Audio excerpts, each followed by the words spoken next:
ਤਾਂ ਉੱਥੇ ਜੋ ਐਡਵੋਕੇਟ ਜਨਰਲ ਸਾਹਿਬ ਨੇ ਗੱਲ ਰੱਖੀ ਵੀ ਜੋ ਭਾਈ ਅੰਮ੍ਰਿਤਪਾਲ ਸਿੰਘ ਦੀ ਅਰੈਸਟ ਨਹੀਂ ਹੋਈ ਹੈ ਜੀ, ਉਹਨਾਂ ਨੇ ਇਹ ਵੀ ਗੱਲ ਰੱਖੀ ਵੀ ਜੋ ਸਾਡੀਆਂ ਏਜੰਸੀਆਂ ਦੇ ਨਾਲ ਜੋ ਪੂਰਾ ਕੋਆਰਡੀਨੇਸ਼ਨ ਚੱਲ ਰਹੀ ਹੈ, ਤੇ ਉਸ ਤੋਂ ਬਾਅਦ ਚੋਂ ਜੱਜ ਸਾਹਿਬ ਨੇ ਕਿਹਾ ਵੀ ਤੁਸੀਂ ਐਫੀਡੇਵਿਟ ਦੇ ਉੱਪਰ ਇਹ ਗੱਲ ਰੱਖ, ਤੇ ਸਾਨੂੰ ਵੀ ਕਿਹਾ ਵੀ ਅਸੀਂ ਜਿਵੇਂ ਜੋ ਸਾਡੀ ਪਟੀਸ਼ਨ ਵਿੱਚ ਗਰਾਊਂਡ ਹੈ ਵੀ ਭਾਈ ਅੰਮ੍ਰਿਤਪਾਲ ਸਿੰਘ ਪੁਲਿਸ ਦੀ ਗਿਰਫਤ ਵਿੱਚ ਨੇ, हमने आज जो ਅਸੀਂ ਜੋ ਆਪਦੀ ਐਪਲੀਕੇਸ਼ਨ ਲਾਉਣੀ ਹੈ ਤੇ ਕੱਲ ਨੂੰ ਡਾਕੂਮੈਂਟਸ ਔਨ ਰਿਕਾਰਡ ਆ ਜਾਣਗੇ। ਅੱਜ ਸਰ ਜੋ ਸੁਣਵਾਈ ਹੋਈ ਸੀ ਮਾਨਯੋਗ ਹਾਈ ਕੋਰਟ ਦੇ ਵਿੱਚ, ਤੇ ਜੋ ਪੰਜਾਬ ਸਰਕਾਰ ਵਾਲੇ ਪਾਸੋਂ ਜੋ ਐਡਵੋਕੇਟ ਜਨਰਲ ਸਾਹਿਬ ਪੇਸ਼ ਹੋਏ ਸੀ, ਤੇ ਜੋ ਐਮਿਕਸ ਕਿਊਰੀ ਜੱਜ ਸਾਹਿਬ ਨੇ ਜਿਨ੍ਹਾਂ ਦੀ ਡਿਊਟੀ ਲਾਈ ਸੀ, ਤਨੂ ਬੇਦੀ ਮੈਮ ਜੋ ਫਰੈਂਡ ਆਫ ਕੋਰਟ ਹੁੰਦੇ ਨੇ, ਉਹ ਪੇਸ਼ ਹੋਏ ਸੀ, ਤੇ ਮੈਂ ਬੀਇੰਗ ਦਾ ਪਟੀਸ਼ਨਰ ਤੇ ਮੇਰੇ ਜੋ ਵਕੀਲ ਸਾਹਿਬ ਨੇ ਐਡਵੋਕੇਟ ਜਜਪ੍ਰੀਤ ਸਿੰਘ ਵੜਿੰਗ, ਉਹ ਪੇਸ਼ ਹੋਏ ਸੀ।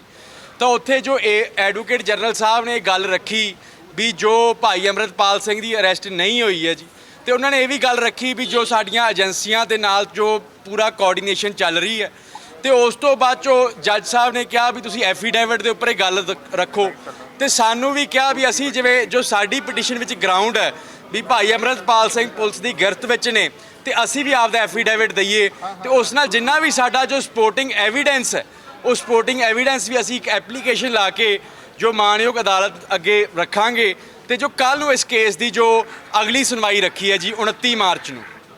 ਤੁਸੀਂ ਵਾਰੰਟ ਅਫਸਰ लगाਉਣ ਦੇ क्या डॉक्यूमेंट्स दिए सर आपने? नहीं सर, हमने आज जो ਅਸੀਂ ਜੋ ਆਪਦੀ ਐਪਲੀਕੇਸ਼ਨ ਲਾਉਣੀ ਹੈ ਤੇ ਕੱਲ ਨੂੰ ਡਾਕੂਮੈਂਟਸ ਔਨ ਰਿਕਾਰਡ ਆ ਜਾਣਗੇ ਜੀ। हिंदी कर लिए हिंदी में। खारा साहब ये बताएं कि आज कोर्ट में क्या हुआ है, सरकार ने क्या कहा, आपने क्या कहा? नहीं सर, जो आज जो सरकार की तरफ से जो एडवोकेट जनरल साहब पेश हुए थे, और जो तन्नू बेदी मैम है जो एमिकस क्यूरी है, फ्रेंड ऑफ कोर्ट हैं, जिनको जज साहब ने अपॉइंट किया था, वो पेश हुए थे, और मैं इस केस में पटिशनर हूँ being the legal adviser of Waris Punjab के जथेबंदी, और मेरी तरफ से एडवोकेट जजप्रीत सिंह वड़िंग पेश हुए थे। तो वहाँ पर जो एजी साहब ने ये एडवोकेट जनरल साहब ने ये बात कही कि जो भाई अमृतपाल सिंह की अरेस्ट नहीं हुई है और सारी एजेंसियों के साथ जो बातचीत चल रही है, तो उस पर जो जज साहब ने कहा भी आप एफिडेविट पे ये बात बोल दो कोर्ट में, और हमको कहा भी आपके पास अगर कोई सबूत है, एफिडेविट कोई एविडेंस है तो आप पेश कर दो। तो उस पर हमने जो एक एप्लीकेशन लगाएंगे, और जितना भी हमारे पास जो हम एविडेंस कलेक्ट कर सके, जहाँ जिन्होंने लोगों ने हमको भेजा, जितना भी हमारे पास है, वो हम एप्लीकेशन के थ्रू कल को 29 मार्च की सुनवाई रखी है, तो कल तक वो पेश कर देंगे। आपने वारंट अफसर की डिमांड की थी कि वारंट अफसर हमें दिया जाए? नहीं, वो शुरू में की थी जब 21 मार्च को ये एप्लीकेशन फ़ाइल की थी। उसके बाद आज हमारी कोई वारंट ऑफिसर की प्रेयर नहीं थी, क्योंकि हमें पता नहीं है वारंट ऑफिसर होता भी कोई ख़ास पुलिस स्टेशन में रेड करवाना हो, तो हमें अभी तक इतना पता नहीं है, किसी मर्जी पुलिस स्टेशन में हो सकते हैं भाई अमृतपाल सिंह, कहीं मर्जी हो सकते हैं। तो सरकार ने क्या कहा है कि अमृतपाल को पकड़ने के बिल्कुल नज़दीक है सरकार, या क्या कहा है? हाँ जी, जो एडवोकेट जनरल साहब ने जो बातें हुई हैं कोर्ट में ऑन रिकॉर्ड हुई हैं, उन्होंने कहा भी हम काफ़ी नज़दीक हैं अमृतपाल को पकड़ने। ये एडवोकेट जनरल साहब की स्टेटमेंट थी, ये मेरी स्टेटमेंट नहीं है। तो आपकी क्या स्टेटमेंट है इसको लेकर? नहीं देखो, मेरी तो वही स्टेटमेंट है जो मैंने पिटीशन डाली है, हेबियस कॉर्पस की पिटीशन डाली है भी, जो भाई अमृतपाल सिंह इनकी इलीगल कस्टडी में है, और वो उनको प्रोड्यूस करें। जो लीगल कार्रवाई है जो वारिस पंजाब की जथेबंदी है वो कर रही है, जितने भी नौजवान हैं, चाहे असम में है, NSA लगे हैं, उनकी भी जो लीगल प्रोसीडिंग्स है, लीगल पैरवी है, सारी वारिस पंजाब की जथेबंदी करेगी। वारिस पंजाब की लीगल टीम वहाँ पर जाएगी, सारा जायज़ा लेगी, वहाँ जो कानूनी प्रोसीडिंग्स वहाँ पर करनी वाली हैं असम में, वो वारिस पंजाब की जथेबंदी करेगी, और नहीं कोई। और यहाँ पर भी जितने भी नौजवानों पर ये जिनको इलीगल कस्टडी में जो 200 सवा 250 नौजवानों को पंजाब में इलीगल कस्टडी में रखा था, उनकी जो सारी की सारी जो लीगल कार्रवाई है वारिस पंजाब दे कर रही है, और वारिस पंजाब दे करेगी। लेकिन सरकार तो कह रही है हमने रिलीज कर दिया है उनको।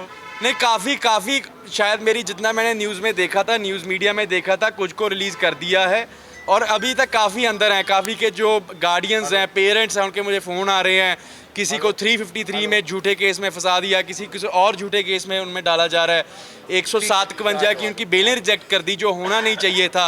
तो उन सभी की जो लीगल प्रोसीडिंग्स की पैरवी है वो वारिस पंजाब दे करेगी। तो तरह तरह की चर्चाएं भी चल रही हैं, क्योंकि आप उनके वकील हैं, तो कहा जा रहा है कि अमृतपाल यूपी में देखे गए हैं, इसी तरह नेपाल में है, तो आपका क्या मानना है? नहीं देखो जी, आजकल टेक्नोलॉजी जो AI टेक्नोलॉजी आ चुकी है, किसी भी चीज़ को आज हम जो एक फ़ेक फ़ोटोग्राफ्स, फेक वीडियोस बन सकती हैं, जो वर्ल्ड के दूसरों देशों के प्रेसिडेंट हैं उन अमेरिका वर्गे देशों की, उनकी जो फेक जो फ़ोटोज़ बन सकती हैं, तो ये तो जो कोई मर्जी कर सकता है।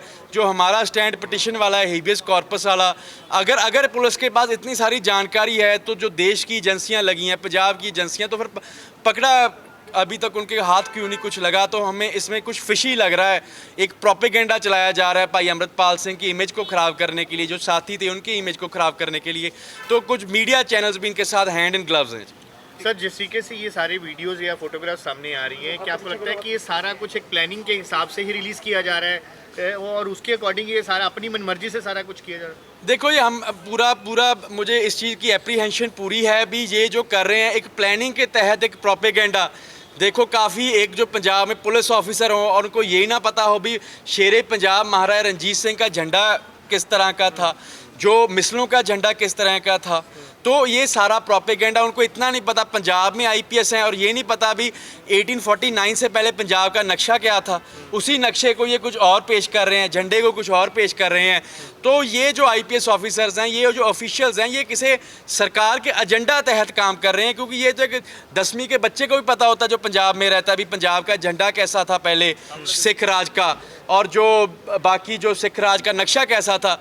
उस नक्शे में देखिए, एक साइड पे तो ब्रिटिश ईस्ट इंडिया कंपनी लिखा है, दूसरी साइड पे तो दूसरे मुल्कों का नाम लिखा है। तो एक जो प्रोपेगेंडा के तहत जो सिख कौम को मैं कहूँगा जो बदनाम करने की कोशिश हो रही है। जी, बोला है कि हम अमृतपाल को पकड़ने के बहुत नजदीक है, ऐसा कुछ? हाँ जी, उन्होंने जो कोर्ट में ये बोला है, एजी साहब ने, ऑन रिकॉर्ड है ये बात, इतने लोग खड़े थे वहाँ पर भी हम जो नज़दीक हैं। ये जो सरकार की उन्होंने ये जो उनको इंस्ट्रक्शंस मिली हैं, एजी साहब ने कहा भी जैसे मुझको इंस्ट्रक्शंस मिली हैं उसके अकॉर्डिंगली हम काफ़ी नज़दीक हैं। अच्छा, यदि पुलिस जिस तरह से पुलिस बोल रही है कि तो आप मानते हो कि उनको सरेंडर कर देना चाहिए, या आपकी बात सही है या पुलिस की बात सही है? नहीं, देखिए जी, हमें जो शुरू से एप्रीहेंशन है जिसके बेसिस पे मैंने हेबियस कॉर्पस डाली है भी उनकी पुलिस की इलीगल कस्टडी में। यदि पुलिस की इलीगल कस्टडी में नहीं है तो आप क्या अपील करना चाहोगे कि उसको सरेंडर कर देना चाहिए? नहीं, मैं कोई जब मेरी पिटीशन का ग्राउंड ही है पुलिस की इलीगल कस्टडी में, तो मैं कैसे मान लूँ कहीं पर बाहर है? तो ये एक नैरेटिव है, एक प्रोपेगेंडा है भी। पुलिस के पास कोई एविडेंस है नहीं का। जितना भी वो रिप्लाई में वो केसेस डाले थे, 307 वाला, अजनाले वाला, है ना जी, वो सारे उनका कोई एविडेंस नहीं है। वो जितने भी वारिस पंजाब के मेंबर हैं उनको इलीगली डिटेन करके, उनको पता है क्योंकि उनकी प्रोसिक्यूशन कोर्ट में फेल हो जाएगी, तो उनको ऐसा अंदर रखो और इनकी जो करैक्टर असैसिनेशन करो और इमेज को मिलाइन कर दो। इसी प्रोपेगेंडा के तहत ये जो पंजाब की मशीनरी चल रही है गवर्नमेंट की। ईमान जी, कैसे देखते हो जो अमृतसर से लेके नेपाल का जो एस्केप रूट दिखाया जा रहा है, बताया जा रहा है, नेपाल से वो पाकिस्तान, थाईलैंड या किसी और भी देश जा सकते हैं, इसको आप किस तरह से देखते हो? क्योंकि ये एस्केप रूट छोटा नहीं है, बहुत बड़ा है।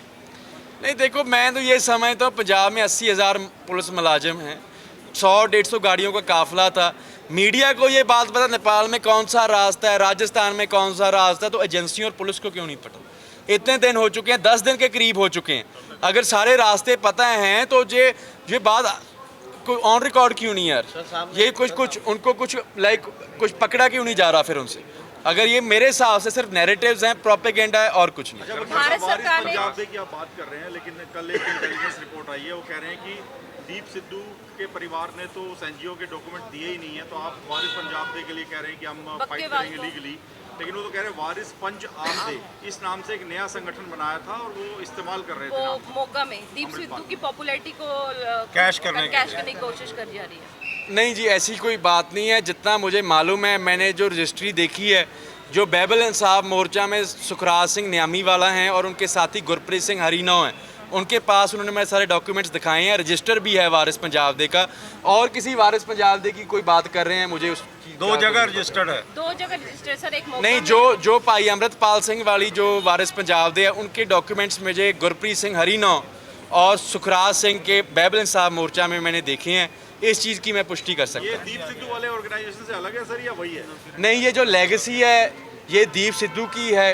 दीप सिद्धू की आइडियोलॉजी पे जो उन्होंने बात की थी, रिलीजियस रिफॉर्म्स की, सोशल रिफॉर्म्स की, पॉलिटिकल रिफॉर्म्स की, उसी आइडियोलॉजी पे। परिवार तो डिनाई कर रहा है, हमने कभी डॉक्यूमेंट दिए ही नहीं है। नहीं, मुझे उस चीज़ में बारे नहीं पता। मैंने तो जो रजिस्ट्री डायरी देखी है जो जथेबंदी की, मैंने मोर्चे में बैबल साहब मोर्चे में देखी है और इस चीज़ की मैं पुष्टि कर सकता हूँ। परिवार के बारे में मैं कुछ नहीं कह सकता। चलो ठीक है।